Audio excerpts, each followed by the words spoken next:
Yes. My name's Robert Dries. I work at a system assurance company called SimCorp.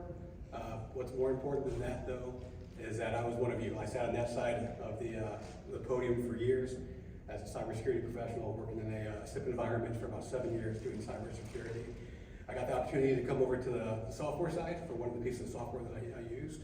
And I thought I'd never have to do CIP again. I was super happy about that, and here I am. Awesome.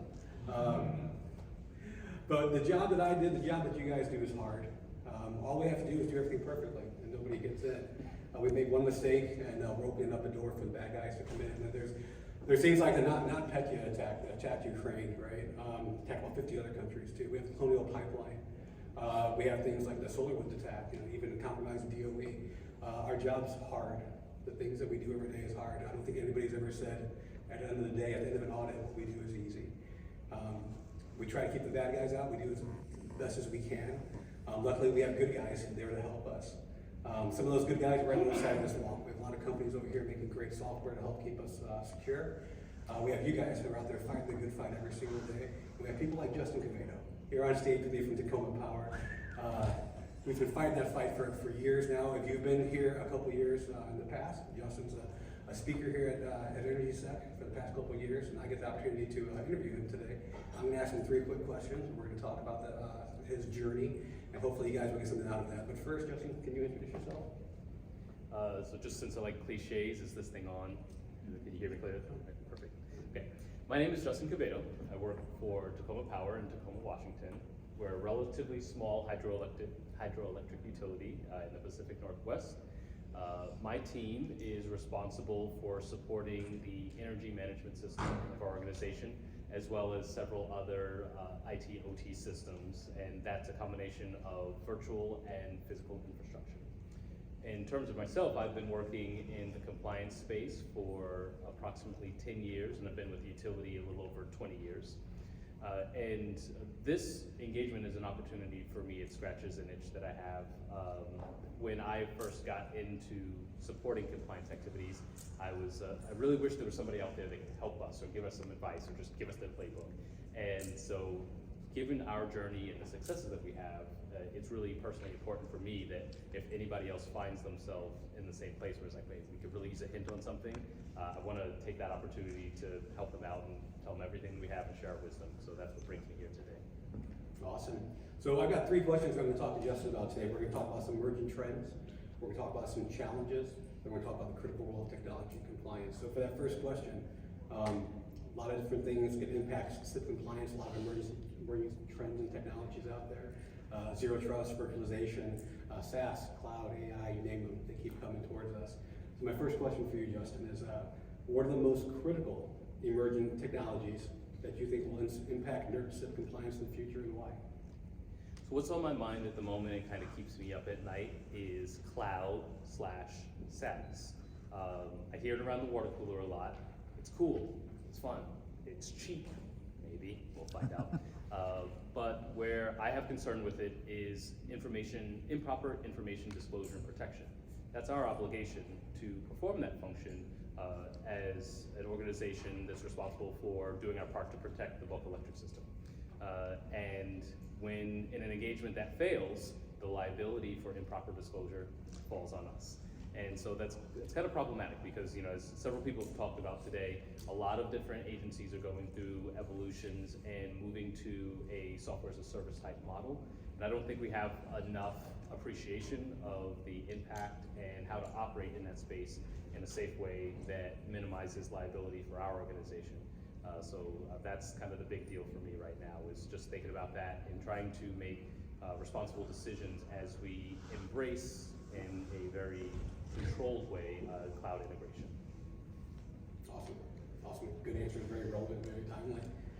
Let's talk about some challenges now. Some of the challenges we face in achieving and maintaining compliance with NERC-CIP standards are things like complex standards. But you guys have been around for a while. Remember, like the spaghetti requirements we had that were all over the place. Resources.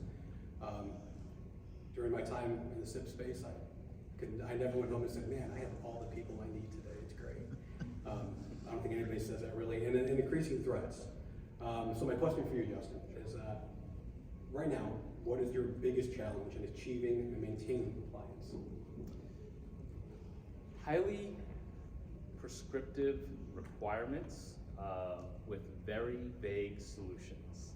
And so if anybody's ever had the pleasure of just sitting down and reading through the NERC-CIP standard, there's a lot to it. There's a lot of things that thou shalt do and time frames that don't always align or necessarily make sense, but it's complex. It's why we have teams of people, teams of really smart people that are trying their best to see if they can be successful.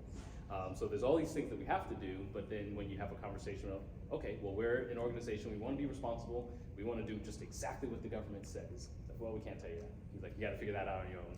And there's perfectly good reasons for that, you know, that separation between interests, but as an agency that's trying to be successful in that space, it is a challenging thing to experience. And so what it puts us in a position to do is we have to lean on our partners and our teams and the very skilled technologists that work for us, maybe a little bit of creativity to see if we can come up with something that meets the burden of expectation. And often that has, and especially over time as we've kind of developed better relationships with our auditors and just gotten a little history under our belt, but that even as we explore into further evolutions of say like CIP 13, that's a popular fan favorite it seems today, not getting that direct feedback and having to try to kind of figure it out is a big challenge for us. All right, let's talk about technology and the role that it plays right now. So we're all here because we use technology. We're trying to keep our technology safe. Technology helps us collect, helps us store, helps us correlate data. There's a lot of different vendors out there who do that. My question to you is there a software solution? What software solutions have helped you improve your compliance processes and help you respond to emerging threats in your organization? So SimTrack has been, which is one of the first products, has been one of the most instrumental tools as a single tool in terms of helping us support our compliance program. What we went down a path of doing is saying, okay, we can figure out what it is that our regulatory agencies are looking for from us. We kind of walk through the standards and get a good grasp on it. And you look at, say, like CIP 10. It's like, okay, well, CIP 10, if you really boil that down conversationally, I have to be careful because my compliance guy is here with me. He's going to correct me if I don't get it right.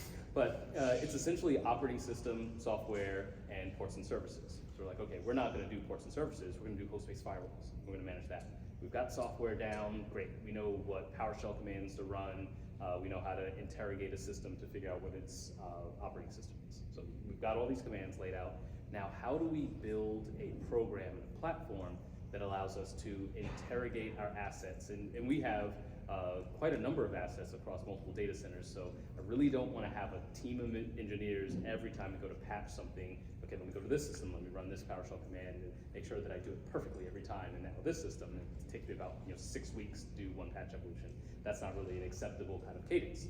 So where SimTrack comes in is SimTrack has a Flex module component or feature, maybe you describe it, that allows us to specify commands that we want to run to say this command is going to get me the information that I need to tell my story, to prove compliance, to ensure that there are no unexpected deviations against my asset, and incorporate it into a baseline management type process to say, well, if you return a command set that has information in it, you can analyze the integrity of that data to make sure between moments in time there are no changes. Or if there are changes, sometimes you're expecting them. If I'm patching, I do want to see those deviations.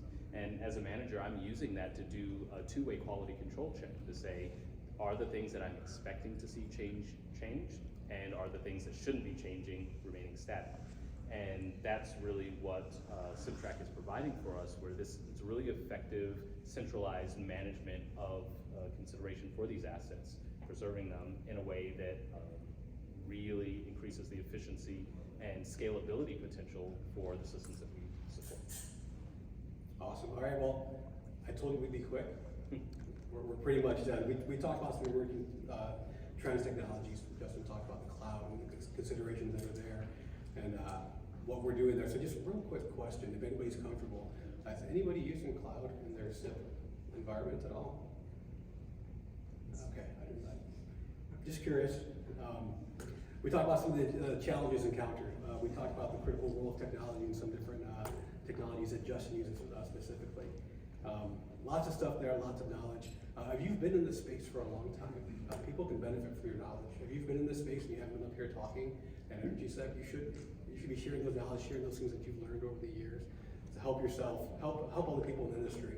So real quick bonus question, Justin, if you could go back in time, your first day working in the NERC-CIP department, if you could give yourself one piece of advice, what would that be? It's kind of a three-layered answer to that. All right.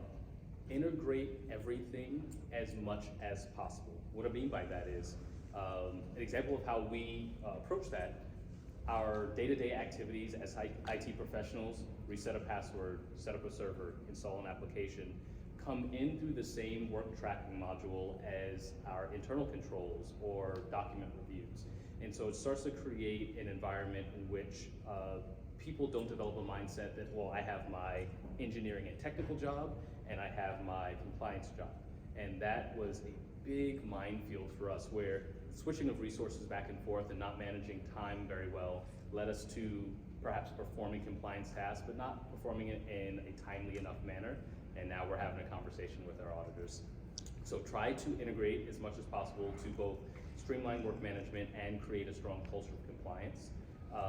But on the other side of that, understand the clear lines of delineation. So if you start to mix everything in the pool, you can expose yourself to some risk. So you really need to know, when you have your conversation with your auditors, be able to say very confidently, this is in scope and I've clearly mapped that out for you, and this is out of scope for these reasons. And we found that to be a very successful approach, and our auditors to be very successful of creating those boundaries. And that hits on one of my points that I always kind of joke with my staff is, don't annoy your auditors. And that slides into the last point, which is keep it simple. You know, have very clearly defined language. Don't go for the syllable count, go for the communication of clarity. So bring it together, have good boundaries, and keep it simple. Awesome. I appreciate your time. Thank you for everything. Don't annoy your auditors. I think those are words we could all live by. But we're done. I'll open it up to any questions. Is there any? Any questions? So first off, Justin, I saw your presentation last year. It was very well done. Thank you very much. One thing with cloud that I always tell people, and I stole this, so it's not mine, I'm not that brilliant, is cloud is just somebody else's computer. Do not stick your CRI there, put it at the end, please.